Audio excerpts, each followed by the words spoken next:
Facebook friends, today I am going to talk on gallstone.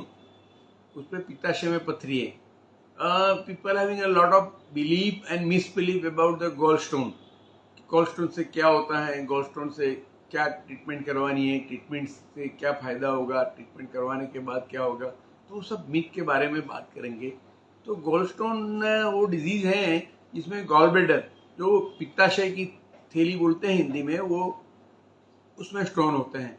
तो पहले तो पित्ताशय की थैली का फंक्शन क्या है वो देखते हैं.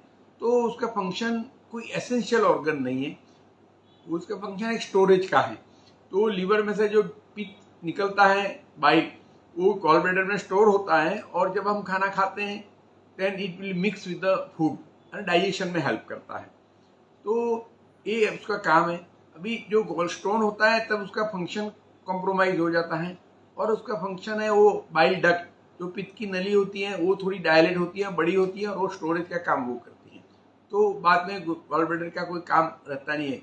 तो ये गॉल ब्लैडर जब स्टोन होते हैं और डिजीज होता है तब उसका फंक्शन स्टॉप हो जाता है और उससे बिना चलता है. तो ये कॉमन डिजीज है. तो उसका प्रेजेंटेशन कैसे होता है? तो कॉमनली साइलेंट गॉलस्टोन होते हैं, कोई कंप्लेन नहीं होती. रूटीन सोनोग्राफी हेल्थ चेकअप में करवाते हैं तो उसमें पता चलता है कि स्टोन है. कोई और डिजीज के लिए सोनोग्राफी करवाते हो तो उसमें पता चलता है. Second common presentation is gall bladder dyspepsia.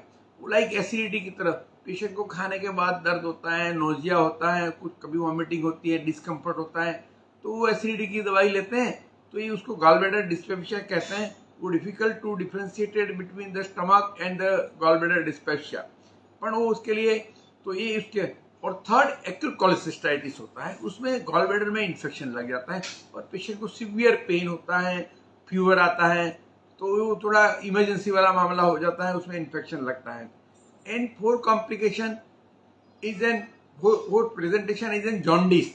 जो गॉलस्टोन में जो स्टोन है उसमें से छोटे छोटे स्टोन पित्त की नली में आ जाते हैं और नली को ब्लॉक करते हैं, तो उसकी वजह से जॉन्डिस होता है. और वो पीलिया, ये जो अपने वायरस हेपेटाइटिस से थोड़ा डिफरेंट होता है.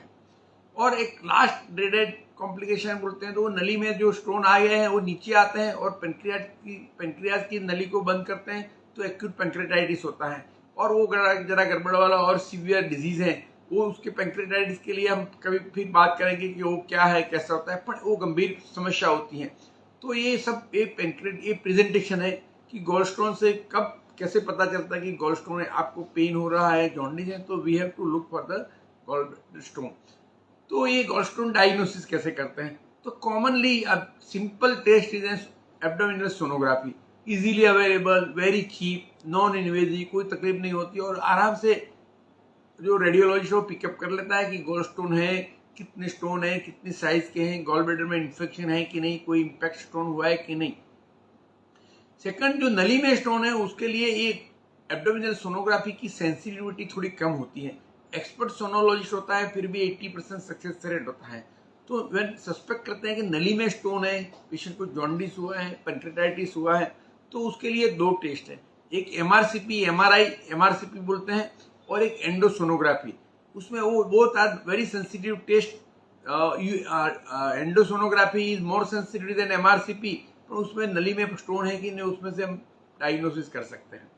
तो अभी इसकी ट्रीटमेंट क्या है? पहले तो ये बताएं कि गॉलस्टोन निकालने की जरूरत है कि नहीं. तो ये आपको सिम्टोमेटिक गॉलस्टोन है, जो डिस्पेप्सिया है, जॉन्डिस हुआ है, पेनक्रेटाइटिस है, इन्फेक्शन है, उसमें तो निकालना पड़ता है क्योंकि वो कॉम्प्लिकेशन हुआ है. तो जो साइलेंट गॉलस्टोन, बड़ा हंगामा है, बड़ी मीथ है, वो साइलेंट गॉलस्टोन. वो तो पेशेंट बोलते हैं मुझे तो 10 साल से पथरियां है, कोई बोलता है 5 साल से पथरियां है.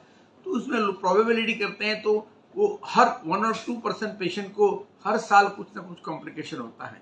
तो हम बताएं कि भाई यंग पेशेंट है जिसको सारी लाइफ कैरी करना है, तो उसको गॉलस्टोन निकालने से एसिम्प्टोमेटिक है फिर भी निकाल देना चाहिए.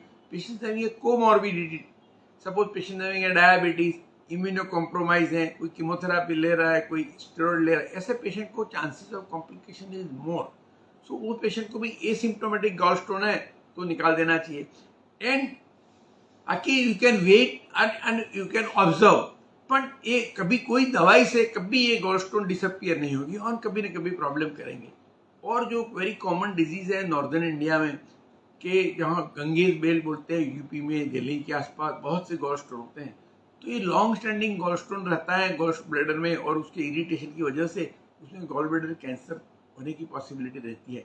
तो ऐसे इसको प्री कैंसरस नहीं किया डिक्लेयर WHO ने, लेकिन most of the gall bladder cancer होते हैं उनमें स्टोन होता है।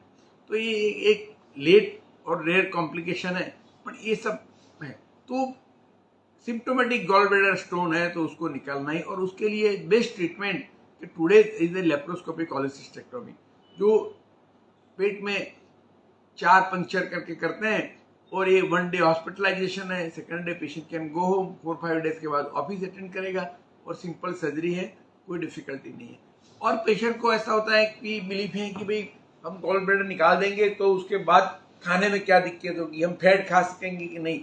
तो साइंटिफिक वे देखें तो उससे आपकी लाइफस्टाइल में कोई फर्क नहीं आएगा।